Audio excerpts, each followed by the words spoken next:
Μια φορά και έναν καιρό ήταν ένας μικρός αστροναύτης. Τον έλεγαν Άρη. Ο Άρης αγαπούσε πολύ τα αστέρια. Κάθε βράδυ κοίταζε τον ουρανό. Ονειρευόταν να ταξιδέψει σε άλλους πλανήτες. Ο Άρης διάβαζε πολλά βιβλία. Μάθαινε για τους πλανήτες.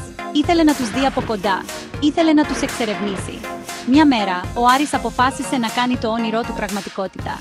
Έφτιαξε ένα διαστημόπλιο. Ήταν έτοιμος για την περιπέτεια. Ο Άρης μπήκε στο διαστημόπλιο. Πάτησε ένα κουμπί. Το σκάφος άρχισε να πετάει. Ο Άρης πέταξε ψηλά. Άφησε πίσω του τη γη. Πρώτα πέρασε από τον πλανήτη Αφροδίτη. Ήταν πολύ ζεστός. Είδε ηφαίστεια και λάβα. Ύστερα πέρασε από τον πλανήτη Δία.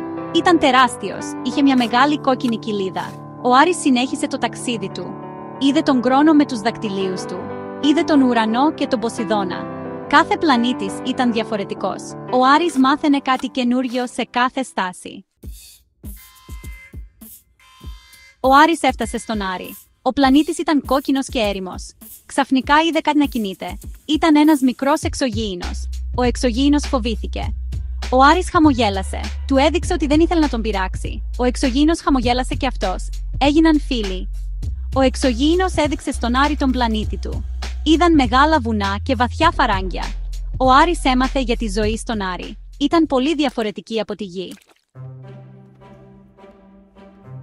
Ο Άρης έμεινε στον Άρη για λίγες μέρες. Έπαιξε με τον καινούριο του φίλο. Έμαθε πολλά για το διάστημα. Ήρθε η ώρα να γυρίσει στη γη. Ο Άρης μπήκε στο διαστημόπλιο. Κοίταξε τον ουρανό. Ήταν γεμάτος αστέρια.